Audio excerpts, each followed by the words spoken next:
Kabanata 2371. Umalis si Dragonhead sa site ng mayabang. Siya ay nagwagi sa labanang ito gaya ng pagkaka-frame niya kay Thomas. Iba't iba rin ang tingin ng mga tao sa paligid kay Thomas. Ang ilan ay nangungutya sa kanya, ang ilan ay naawa sa kanya, habang ang iba ay walang pakialam. Sa malaking sugal na ito, tuluyang natalo si Thomas. Ganito ba talaga ang nangyari? Makalipas ang 40 minuto, bumalik si Thomas sa Food and Medicine Hall. Tahimik siyang pumunta sa isang bakanting mesa at umupo. Ang Pisces ay nasa tabi ni Thomas, ngunit hindi siya nang ahas na magsalita. Grabe ang talo nila this time. Ito ay $6 billion. Nakabili sila ng walang kwentang lupa na walang halaga, nahulog siya sa bitag ng Dragonhead. Pinakamahalaga, kung nakatagpo muli sila ng parehong sitwasyon, ano ang dapat nilang gawin? Dapat pa ba nilang pigilan ang Dragonhead? Kung sinubukan ng Dragonhead na gumawa ng mas masasamang bagay, dapat pa bang magsikap si Thomas na pigilan siya? Kung hindi pinigilan ni Thomas ang Dragonhead, hindi ba siya magiging sobrang kumpiyansa? Gayunpaman, kung pipigilan siya ni Thomas, malamang na makatagpo muli si Thomas ng sitwasyong tulad ngayon. Naglagay ang Dragonhead ng bitag at hinintay silang tumalon dito. Sa oras na napagtanto nila ito, natuklasan nila na ang Dragonhead ay walang plano na bilhin ang lupa sa unang lugar. Ginawa niya ang lahat para lamang sayangin ang kanilang mga mapagkukunan. Ngayon, sa wakas ay naunawaan na nila kung bakit hindi hinarap ng Dragonhead sina Declan at Phoebe noong nasa tabi niya sila. Gusto ng Dragonhead na ipasa nila ang mga mensahe kay Thomas, at gagamitin niya ang mga mensaheng ito para walang awa na atakihin si Thomas. Malalaman kaya ni Thomas kung aling mensahe ang totoo at alin ang peke. Hindi niya gagawin. Kung manghula lang siya, hindi niya matatalo ang Dragonhead. Ang sitwasyon ay medyo disadvantageous. Kaya, si Thomas ay nasa isang hindi pa naganap na krisis ngayon, at ang Pisces ay hindi nang ahas na lumakad pasulong upang kausapin si Thomas dahil napagtanto din niya ang parehong bagay. Kung ano man ang sinabi niya ngayon ay hindi na kailangan. Sigh. Isang mahabang buntong hininga ang pinakawala ni Pisces at malungkot na umupo.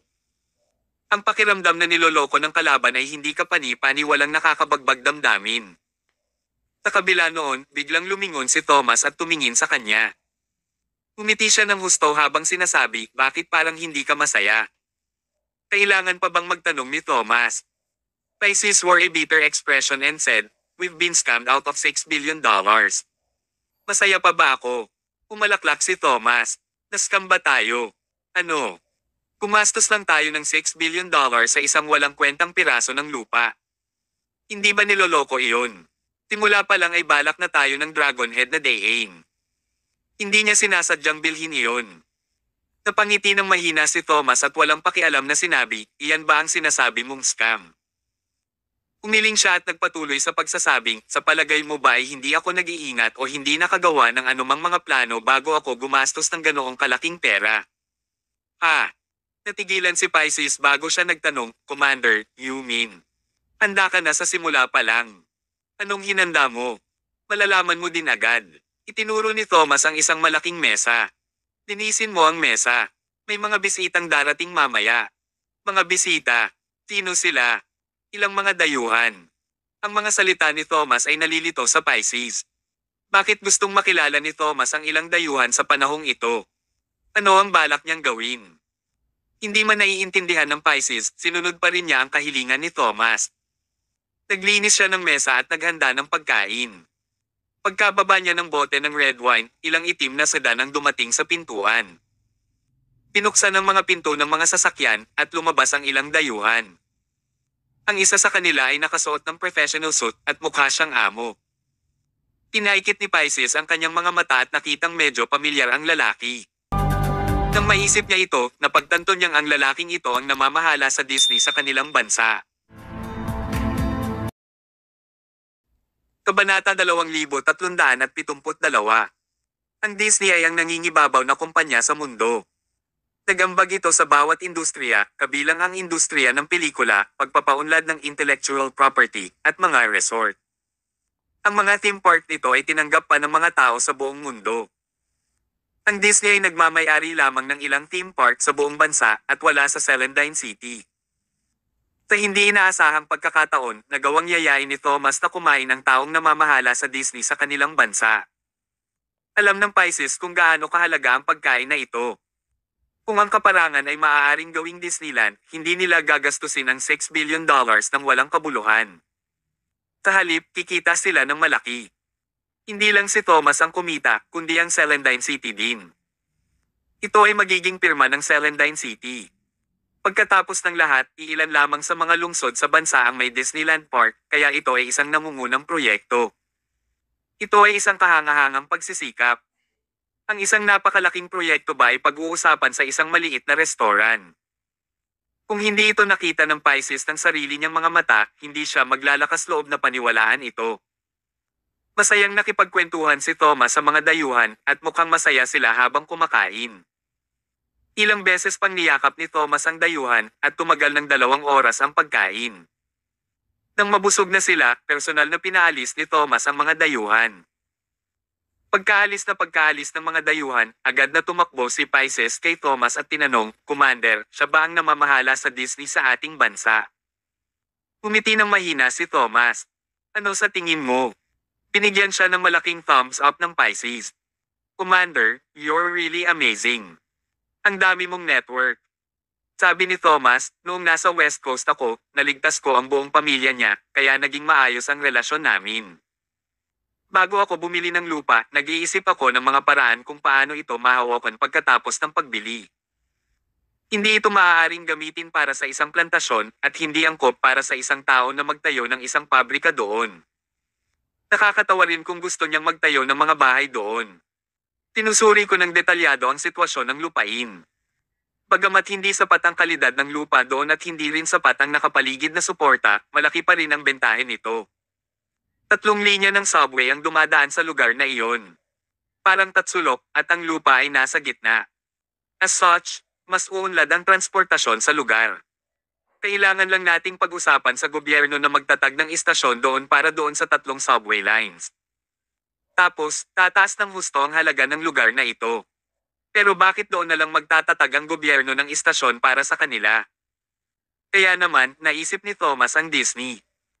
Kung ang isang Disneyland Park ay itinayo sa lugar na iyon, ito ay magiging isang magandang pagkakataon sa negosyo, pati na rin ang isang name card para sa Celandine City.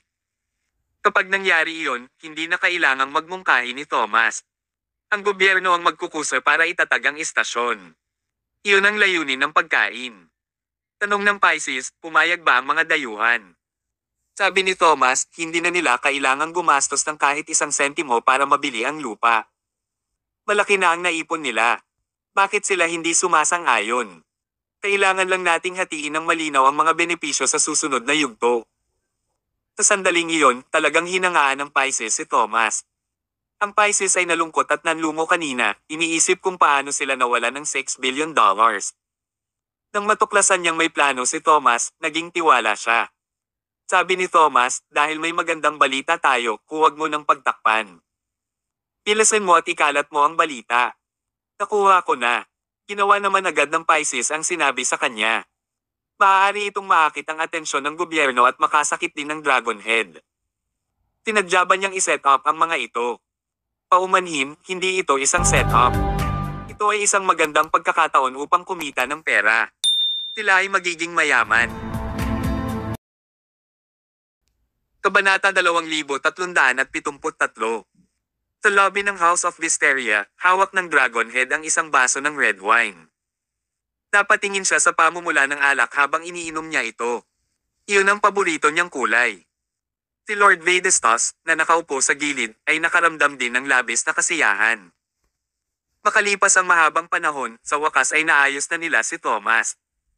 Nagbigay ito sa kanya ng malaking kagalakan. Pagkatapos ng lahat, mula nang dumating si Thomas sa Celandine City, si Lord Vedestas ay karaniwang sinalakay. Sa tuwing susubukan niyang labanan si Thomas, walang awa siyang tinuturuan ni Thomas ng leksyon.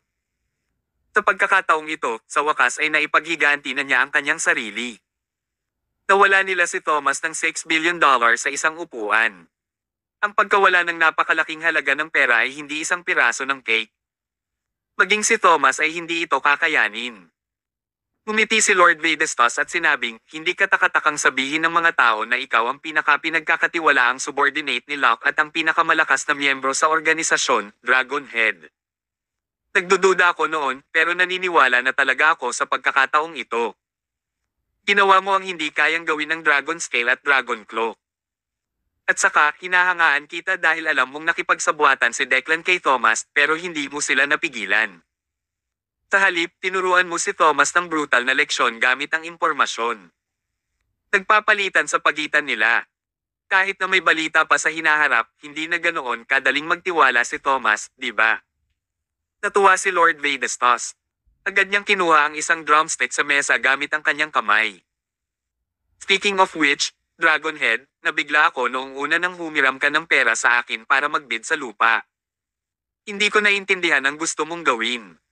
Nabanggit mo na ang lupa ay hindi talaga mahalaga. Hindi ba magiging malaking kawalan kung gagastusin mo ang ganoong kalaking pera upang ibid ito? Ngunit tingnan mo, si Thomas ay tumalon sa bitag sa kanyang sarili. Ito ay nagpasaya sa akin. Napangiti ng mahina ang Dragonhead. Siyempre masaya din siya. Ang labanang ito ay nagpatunay man lang na may kahinaan din si Thomas at kaya nilang talunin siya.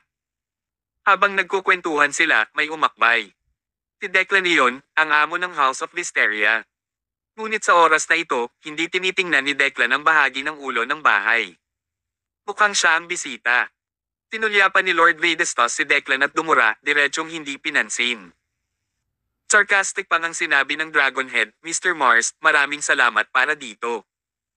Kung wala ka, wala akong ideya kung paano ko itatago si Thomas. Marami ka nang naitulong sa akin. Kung ikaw at ako ay magtutulungan, tayo pa rin ba? Kailangan bang mag-alala na hindi mahulog si Thomas? Tinadya niyang sabihin iyon para magalit si Declan.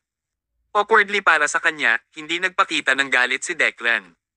Sa halip, ginisyon niya, mahina akong kinuha ang kanyang iPad at may tinapik. As Declan tapped away, he said, I admire the fact that you're still in the mood to enjoy your food here. Hindi mo ba alam na dapat mong bigyang pansin ang galaw ng iyong kalaban? Galaw ng kalaban. Thomas. Mapanghamak na sinabi ni Lord Vedestas, bakit? Nagalit ba si Thomas kaya tumalon siya sa isang gusali at pinatay ang sarili tulad ng kanyang kapatid na basura? Umalaklak si Declan bilang pagbibitiw at umiling. Inilapag niya ang iPad sa mesa at nagpatugtog ng video para sa kanila. Aniya, ayon sa mga kamakailang ulat ng balita, nakakuha na si Thomas ng pakikipagtulungan sa Disney. Gusto nilang gawing Disneyland ang industrial na kaparangan. Bukod dito, mahigpit na sinusuportahan ito ng gobyerno, kaya naghahanda na silang magtayo ng 3 istasyon ng subway sa malapit. Tinetap mo na ba talaga siya? Sa tingin ko, inayos mo na ang sarili mo. Isinakripisyo ninyo ang inyong mga sarili upang bigyan ng pabor si Thomas. Dragonhead, Panginoong Vedestas, pareho kayong mga dakilang tao. Kabanata 2374. Biglang natigilan yung dalawang nakaupo. Kanina lang masayang kumakain ng dalawa, pero sa ngayon, parang dalawang estatwa. Maging ang kanilang mga mata ay tumigil sa paggalaw. Hindi pwede. Paano ito naging posible? Ang Dragonhead ay gumugol ng maraming pagsisikap sa panlilinlang kay Thomas. Ngunit lumabas na ang pakulo na ito ay nakinabang lamang kay Thomas. Bakit parang siya ang naloko? Biglang naramdaman ni Dragonhead na walang lasa ang red wine na ininom niya. Parang ihilang ng kabayo. Imposible ito. Itinapon ng Dragonhead ang red wine glass. Tinitigan niya ang video na nilalaro sa iPad at seryoso itong pinanood. Lumapit din si Lord Vedestas at sabay nilang pinanood ang nilalaman ng video. Sa video, nagsagawa ng press release si Thomas. Bukod kay Thomas, may 2 bigwig na dumalo sa press release. Ang isa ay ang Disney manager ng Summerland at ang isa ay ang district chief, si Eric Wood. Si Thomas ang host ng press release. Ang pangunahing impormasyon na kanilang ipinakita ay simple. Inihayag nila ang kanilang pinakabagong plano sa publiko. Gumastos si Thomas ng $6 na bilyong upang makakuha ng isang piraso ng lupa at makikipagtulungan siya sa Disney upang gawing Disneyland ang lupaing ito. Papayagan din sila ng mga opisyal ng gobyerno na buksan ang site. Kasabay nito, magtatayo rin ang mga opisyal ng gobyerno ng food street at commercial center sa malapit. Ito ay ganap na makikipagtulungan upang lumikha ng isang bagong lugar na pinagsama ang mga industriya ng pagkain, inumin, at entertainment sa isa. Sa isang iglap, ang lupain ay naging lubhang mahalaga. Maging ang halaga ng mga kalapit na bahay ay tumaas ng husto. Matapos mapanood ang buong video, nakaramdam ng takot ang Dragonhead. Hindi niya inaasahan na gagawin ito ni Thomas.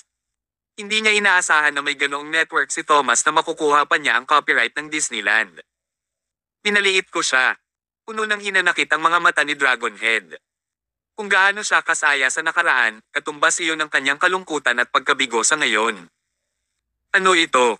Tinuntok niya ng malakas ang mesa at sinabi sa sarili na hindi niya ito pababayaan. Kung ito ay magtatapos sa ganito, ang kanyang pagkawala sa pagkakataong ito ay masyadong mapangwasak. Masyadong nakakahiya. Nakakatakot din ang ekspresyon ni Lord Vadestos. Hindi niya inaasahan na kahit ang pinakamalakas na Dragonhead ay matatalo. Ano ang gagawin mo? Tanong ni Lord Vadestos. Nagpakawala ng mahabang buntong hininga si Dragonhead at tumawag sa telepono. Maya-maya, pumasok ang isang payat na lalaki at yumuko ng malalim sa Dragonhead. Kamusta, boss? Ang taong ito ay isa sa mga subordinate na gustong-gustong gamitin ng Dragonhead. Dahil sa sobrang payat niya, tinawag siyang Bamboo Pole. Ang Bamboo Pole ay walang awa at gagawin niya ang lahat para sa pera. Gustong-gusto ng Dragonhead na gumamit ng simple, masunurin, at walang pusong mga taong tulad niya. Ito ay dahil ang ganitong uri ng tao ang pinakamadaling kontrolin. Hanggat binayaran mo ng sapat na pera, magtatrabaho siya para sa iyo. Hindi mo kailangang mag-isip ng labis tungkol sa kung paano iguhit ang mga ito sa iyong tabi. Naglabas si Dragonhead ng checkbook at isang itim na tinta na panulat. Bago punan ng mga numero, nagtanong siya, magkano para sa isang buhay. Nagliwanag ang mga mata ni Bamboo Pole. Depende kung kaninong buhay. Iniling ng Dragonhead si Bamboo Pole na lumapit at bumulong ng isang pangalan sa kanyang tainga. Nang marinig ito ni Bamboo Pole, natuwa siya at nakangiting sinabi, "Oh, itong lalaking ito. Walang kwenta ang buhay niya. Pero kahit gaano pa ito kawalang halaga, buhay pa rin ito. $2 million. Okay, bibigyan kita ng $2 milyong. Pinuno ni Dragonhead ang $2 milyong ng walang pag-aalinlangan at iniabot ang tseke sa pole ng bamboo. Itago ang pera at hintayin ang mga order ko. Lahat tama. Umalis si Bamboo Pole dala ang pera. Hindi mapigilan ni Lord Vadestos na magtanong, kaninong buhay ang ginugol mo ng $2 milyong? Walang pakialam na sinabi ng Dragonhead, isang walang kwentang buhay na hindi mahalaga sa atin, ngunit isang kaawa-awang buhay na kritikal kay Thomas. Kabanata 2375. Ginamit ni Thomas ang Disney upang kumpletuhin ang nakakagulat na pagbabalik. Ginawa niyang kayamanan ng isang walang kwentang lupain at hindi nagtagal ay kumalat ang balitang ito sa lungsod ng Celandine. Bigla na lang, maraming tao ang dumating para humingi ng kooperasyon. Sino ba naman ang hindi gustong makisali sa napakalaking proyekto? Masasabing bago opisyal na nagsimula ang proyekto, nakuha na ni Thomas ang 20 o 30% ng kapital mula sa mga business partner na ito. Sa araw na ito, nakikipag-usap si Thomas sa isang franchisee ng pagkain. Nais ng kabilang partido na magtayo ng isang espesyal na tindahan sa kalye ng pagkain malapit sa Disneyland. Talagang sumang-ayon si Thomas, ngunit ang presyo ay nakataas pa rin para sa talakayan. Habang nagnenegosasyon ng dalawa sa presyo, biglang sumugod si Pisces sabay sabing, "Commander, may nangyaring masama. May aksidente sa engineering side." Umunat ang noo ni Thomas. Isang aksidente ang nangyari bago ang malaking proyekto ng Disney na ito ay opisyal na nagsimulang umunlad. Ano ba ang nangyayari? Tinanong niya, ano ang nangyari? Dalawang salita ang sinabi ng Pisces sa paraang nalulumbay, may namatay. May namatay. Malaking bagay ito.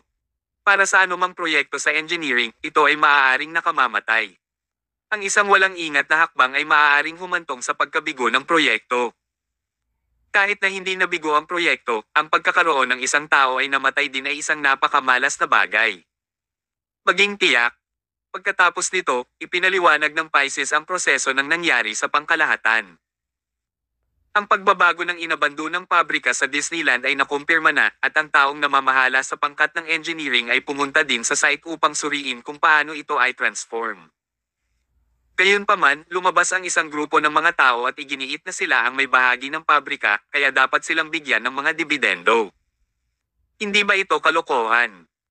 Ang inabando ng pabrika ay na-auction ng opisyal, at lahat ng mga kaganapan pagkatapos ng pangangalaga ay nahawakan ng maayos. Paano pa sila magkakaroon ng shares nito? Bukod dito, kahit na mayroon silang mga bahagi, kinakailangan din ang lahat ng tatlong partido na maupo at mabagal na makipag-ayos.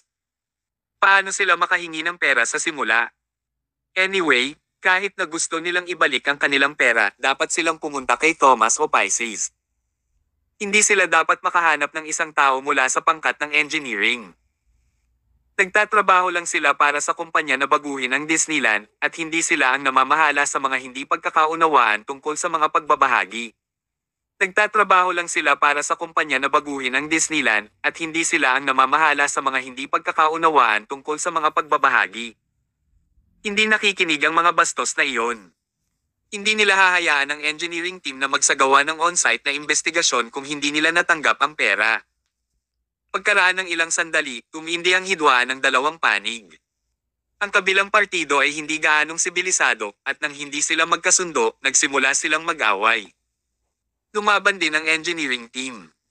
Maaaring ito ay pagtatanggol sa sarili, o marahil sila ay nagalit lamang. Ang naging resulta ay isang miyembro ng kabilang partido ang binugbog hanggang sa mamatay on the spot. Naging seryoso ang mga pangyayari, kaya tumawag ng pulis ang mga taong iyon. Ang eksena ay tinatakan, at ang pangkat ng engineering ay inalis. Ngayon na ang pagsisiyasat ay isinasagawa, ang konstruksyon ay huminto. Bukod dito, ang pamilya ng namatay ay gumawa ng maraming gulo sa pinangyarihan sa pamamagitan ng pagtataas ng mga banner at pagwiwisik ng dugo ng aso. Wala silang pinayagang makalapit kaya imposibleng ituloy ang investigasyon. Sabi ng Pisces na may mapait na mukha, dahil sa biglaang insidenteng ito, maraming investors ang nag-aalangan. Tatlong investors ang orihinal na nagsabing darating sila para mag-discuss sa hapon, pero ngayon lahat sila ay na-hold. Kung ang usaping ito ay hindi mahawakan ng maayos, posibleng mabaygo tayo bago gumawa ng anumang mga tagumpay. Ang bagay na ito ay maaaring maging seryoso o walang halaga. Pinaikit ni Thomas ang kanyang mga mata at nag-isip kung paano haharapin ang bagay na ito. Paulit-ulit niyang tinapik ang mga daliri sa mesa at paulit-ulit na nagkalkula ng iba't ibang posibilidad. Kinuha din niya ang katotohanan ng aksidenteng ito. Kung aksidente lang, hindi magiging mahirap. Kabanata 2376. Kulang na lang gumastos siya para ayusin ang usaping ito. Pera lang ang gusto ng mga nanggugulo, kaya lang bigyan niya sila ng pera para paalisin sila. Para naman sa pamilya ng namatay, maaaring malutas ang problema kung sapat ang kabayaran. Medyo magulo ang usapin ng engineering team dahil aksidenteng natalo nila ang isang tao hanggang sa mamatay. Kung talagang nahatulan sila, wala rin siyang magagawa. Maaaring kailanganin ang trabahong ito na ibigay sa ibang mga team ng engineering. Kung ito ay talagang isang aksidente lamang, ito ay isang bagay lamang ng nawalang pera at oras. Sa karamihan, kailangan nilang talakayin ang ilang mga argumento. Natatakot siya na hindi ito aksidente kundi isang krimen na sadyang inayos ng isang tao. Aksidente bang nabugbog hanggang mamatay ang taong iyon? Kung ito ay hindi isang aksidente, kung gayon ito ay isang krimen na pinlano ng isang tao mula sa simula. Tinadya nilang i-provoke at akitin ng engineering team na bugbugin sila. Pagkatapos, ang tao ay namatay, at ang engineering team ay sinisi sa pagkamatay ng tao. Ito ay magiging isang malaking problema. Kung may sadyang gumawa nito, ito ay hindi isang bagay ng pagkawala ng pera. Ang mga rogue na iyon ay magtatalo ng walang katapusan, at ang pamilya ng namatay ay patuloy na magdudulot ng gulo. Ang proyekto sa engineering ay malamang na mauwi sa panganib dahil sa pinalawig na pagkaantala. Kahit na gumamit si Thomas ng mas malupit na paraan upang ipagpatuloy ang proyekto, ang kabilang partido ay tataas lamang bilang kapalit. Kung ang isa ay maaaring mamatay, gayon din ang isa. Ang proyekto ay tiyak na mabibigo pagkatapos ng mas maraming pagkamatay na mangyari. Pinakamahalaga, kailangan nilang malaman ang isang bagay. Aksidente ba ito o isang orkestra na krimen? Tanong ni Thomas, naimbestigahan mo na ba ang pagkakakilanlan ng namatay at ang pamilya ng namatay? Tumango si Pisces. Meron kami. Ang pangalan ng namatay ay Jax Gilmore, walang trabaho. Lagi niyang itinatag ang isang tao na may palayaw na bamboo pole. Wala siyang ginagawa araw-araw, nag-freeload kung saan-saan, at nang blackmail sa ibang tao, kaya nagkaroon siya ng bulok na reputasyon. Inimbestigahan ko na rin ang mga miyembro ng pamilya ng namatay, at sila nga ang mga kapamilya ni Jax. Walang duda tungkol dito. Kaya lang medyo hiwalay na ang relasyon ni Jax sa kanyang pamilya, at halos walang contact. Pero nang si Jax ay namatay, agad na nalaman ng mga miyembro ng kanyang pamilya ang tungkol dito at nagdulot sila ng kaguluhan na para bang alam nilang maaga siyang mamamatay. Nang marinig ito, gumawa na si Thomas ng ilang mga paghatol. Isang taong hindi nakipag-ugnayan sa kanyang pamilya. Sumugod agad ang pamilya niya nang maaksidente siya at umiyak na parang totoo. Ito ay talagang nagpalaki ng mga hinala ni Thomas. Tanong ni Thomas, how about the engineering team? Naimbestigahan mo na ba kung sino ang aksidenteng nakapatay sa kanya? Umiling si Pisces. Wala man lang akong makukuhang impormasyon. Desyerto ang pabrika, kaya walang surveillance. Tsaka wala namang kinuna ng video noong laban, so verbal statements lang ang naririnig namin. Ang mga tao sa koponan ng engineering ay karaniwang nakipaglaban, at ang eksena ay napakagulo. Hindi malinaw kung sino ang pumatay kay Jack sa isang magulong sitwasyon. Ibinigay na ang bangkay sa forensic doctor. I believe there will be a detailed forensic report soon. At that time, we should be able to know kung sino ang pumatay kay Jax. Malalaman sana nila. Haha, hindi akalain ni Thomas. Kung sila ay sadyang binalangkas at sisihin, kung gayon ang mamamatay tao ay dapat na nag-isip ng isang diskarte mula sa simula. Imposibleng madaling mahanap ang pumatay. Tanong ng Pisces, Commander, sa tingin mo ba may problema ito? Siyempre, nagkaroon ng problema. Ito ay isang malaking problema din. Huminga ng malalim si Thomas at sinabing, natatakot ako na isa na naman itong curveball na dragon head na ibinato sa atin. Kabanata 2377. Tama ang hula ni Thomas sa pagkakataong ito. Ito ay talagang problema na ibinigay ng Dragonhead. Sa House of Wisteria, pinanood ni Dragonhead ang news broadcast sa TV at hindi niya mapigil ang mapangiti. Sa kanyang palagay, simple at epektibo ang planong pakikitungo kay Thomas sa pagkakataong ito. Minsan, mas simple ang pamamaraan, mas epektibo ito. Ang simpleng pagkilos ng pag-frame ay madaling talunin si Thomas. Umiti si Bamboo Pole at tumayo sa harap ng Dragonhead. Sinabi niya, Boss, sa tingin mo ba nagawa ko ng maayos ang mga bagay sa oras na ito? Oo, napakahusay. Nag-thumbs up si Dragonhead. Maganda ang ginawa mo sa pagkakataong ito. Bamboo Pole then said, Boss, salamat sa papuri mo. Tsaka kailangan pa ng pera ng pamilya ng namatay. Hindi niya natapos ang kanyang pangungusap. Mabuti ang pakiramdam ng Dragonhead at sinabing, huwag kang mag-alala. Maaari mong hayaan ang mga miyembro ng pamilya ng namatay na gumawa ng gulo at sabihin sa kanila na kahit gaano pa kalaki ang pera na ibigay sa kanila ni Thomas, maaari ko silang bigyan ng doble. Hayaan mo lang silang panatilihin gumagawa ng gulo at huwag hayaang magsimula ang proyekto, anuman ang mangyari. Naiintindihan. Masayang umalis si Bamboo Pole dahil maaari siyang kumita ng malaki. Nag-thumbs up si Lord Vadestas at sinabi sa Dragonhead, talagang napakagandang trabaho mo sa pagkakataong ito. Kung alam kong madali nating turuan si Thomas ng leksyon, hindi ako mag-uukol ng labis na pagsisikap.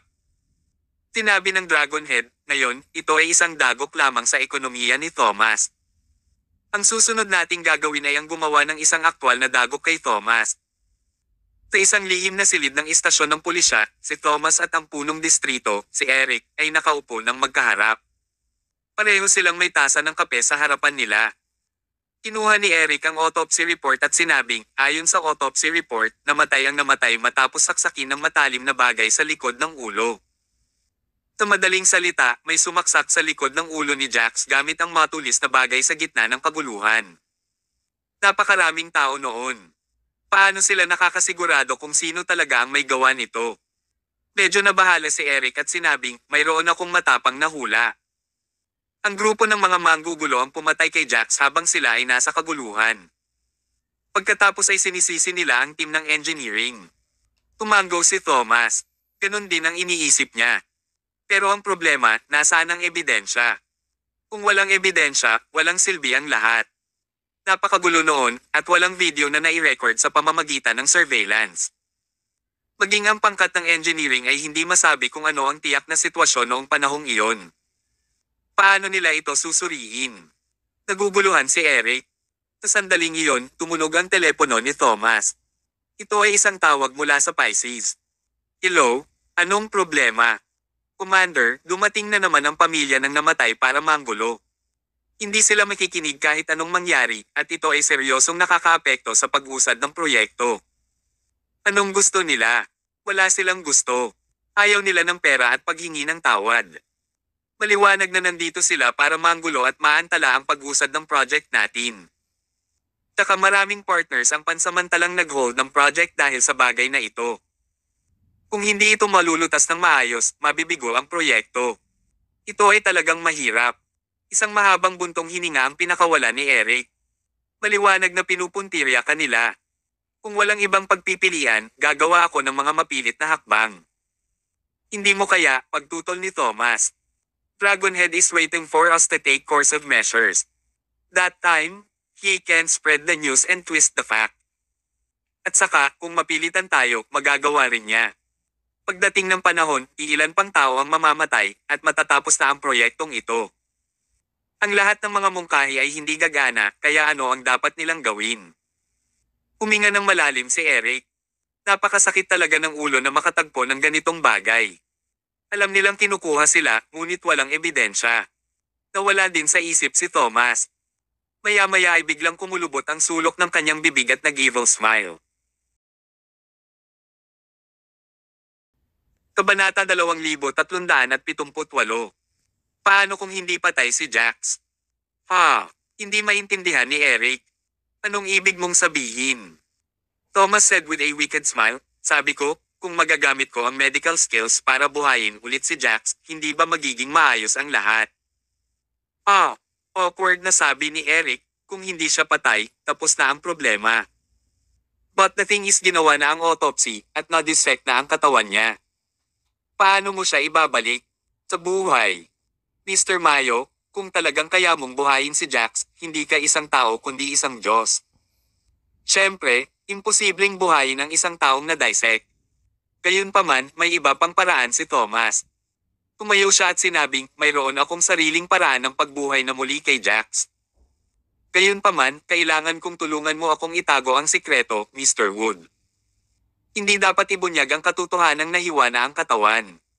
Tumango si Eric. Kaya ko ito. Salamat. Lumabas si Thomas sa secret room at sinimulang isagawa ang kanyang plano. Sa abandonadong pabrika, ang mga miyembro ng pamilya ng namatay ay naglabas ng mga banner sa pinangyarihan at hawak ang mga larawan ng namatay. Nais nilang humingi ng hustisya para sa namatay. Gayunpaman, kung tatanungin mo sila kung gusto nila ng pera, paghingi ng tawad, o iba pang bagay, hindi nila ito sasabihin. Ipinagpatuloy lang nila ang pagsunog ng oras at lakas ng mga ipinadala para makipagpayapaan. Ang pinakamahalaga ay narito sila upang humingi ng hustisya para sa namatay.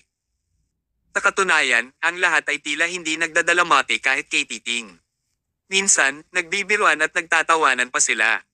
Parang isang misyon na dapat tapusin. Isang itim na kotse ang dumaan.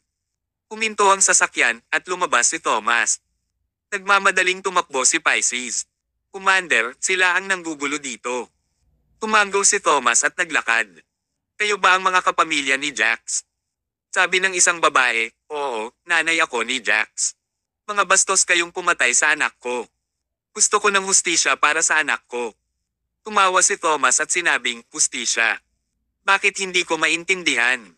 Nasugatan lang ni Jax ang kanyang ulo at nakalabas na siya sa ospital. Walang nangyari, kaya anong klaseng hustisya ang hinihingi mo? Ano ito? Natigilan ng babae at ang iba pang kapamilya ni Jax. Naguguluhan silang tumingin kay Thomas. Sino ang niloloko mo? Si Jax ay pinatay na ninyo, at ang kanyang katawan ay ipinadala pa para sa autopsy. Kanina ka pa nagsasalita ng kalokohan dito. Sa tingin mo ba kaming mga taga-bukid ay hindi marunong bumasa at sumulat kaya kami madaling malinlang? Huminga ng malalim si Thomas. Tumingin siya sa direksyon ng sasakyan at sinabing, Jax, lumabas ka at magpaliwanag ka sa pamilya mo. Nang marinig ang kanyang sinabi, nagulat ang lahat.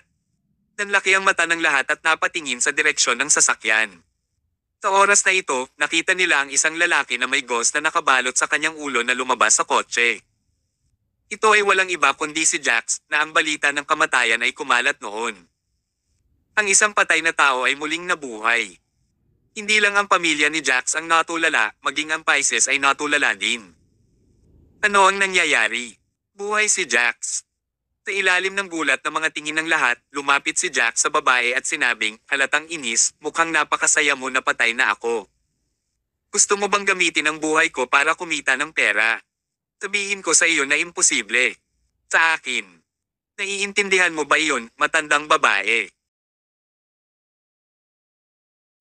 Kabanata 2379. Nagkatitigan lahat ng kapamilya ni Jax. Nanlamig sila sa pwesto dahil hindi nila alam kung paano haharapin ang kasalukuyang sitwasyon. Si Jax nga ang nasa harapan nila. Parehong-pareho ang tono ng pananalita at kilos. Imposibleng maging peke. At saka napakasama ng relasyon ni Jax at ng kanyang pamilya. Ngayon ay nakaramdam ng kahihiyan ng mga miyembro ng kanyang pamilya. Akala nila noong una ay patay na si Jax, kaya magagamit nila ang pagkamatay nito para kumita ng malaki. Pero buhay si Jax. Ano ang dapat nilang gawin? Siyempre, gusto nilang patuloy na kumita, ngunit mas gugustuhin ni Jax na kumita ng mag-isa kaysa bigyan sila ng pagkakataon. Lumapit si Thomas at nagtanong, ano ang sitwasyon ngayon? Napag-usapan na ba ninyo ito ng iyong pamilya? Galit na sabi ni Jax, walang dapat pag-usapan. Wala akong kinalaman sa kanila. Thomas, $300,000 na lang ang kailangan mong bayaran sa akin. Tinaktan ng pangkat ng engineering si Jax, kaya binayaran ni Thomas si Jax ng $300,000. Sa pamamagitan nito, natapos na ang usaping ito. Si Thomas at Jax ay masaya, syempre. Ngunit hindi masaya ang pamilya ni Jax. Nangako silang lahat sa Dragon Head. Hanggat hindi nila tinatanggap ang kabayaran, bibigyan sila ng Dragon Head ng hindi bababa sa $2,000,000 bilang mga gantimpala.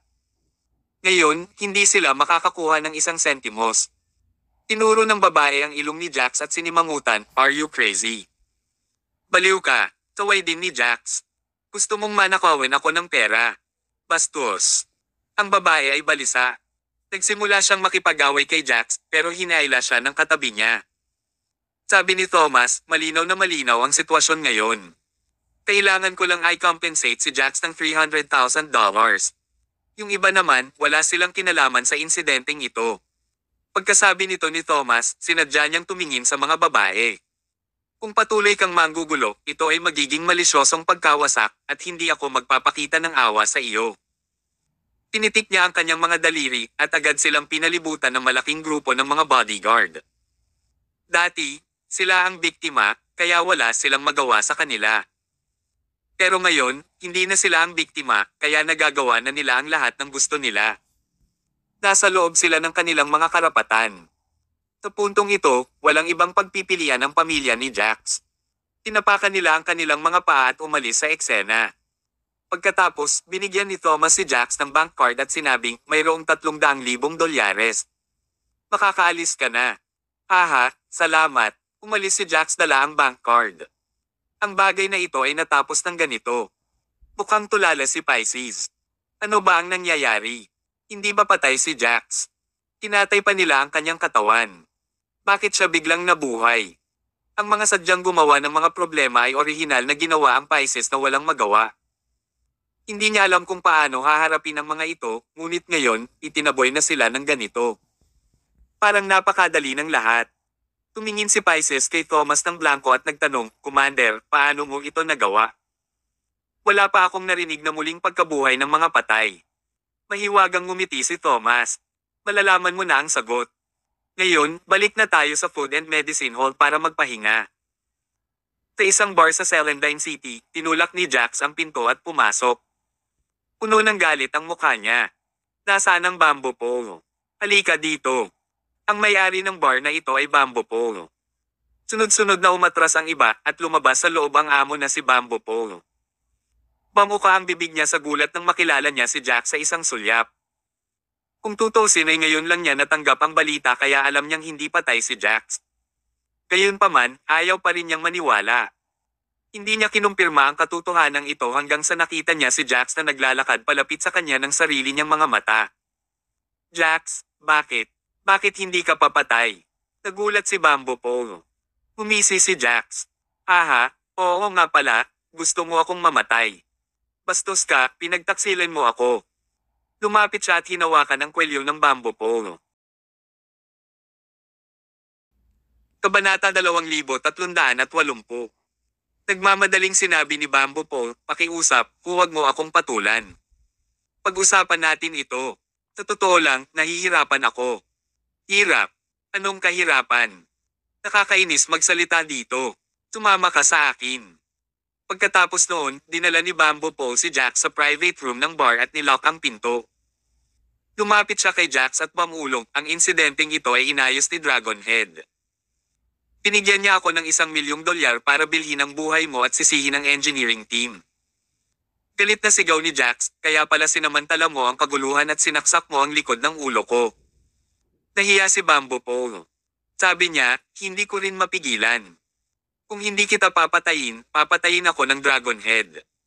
Habang nagsasalita siya, tumingin siya sa likod ng ulo ni Jax, na nakabalot sa mga bilog ng gasa.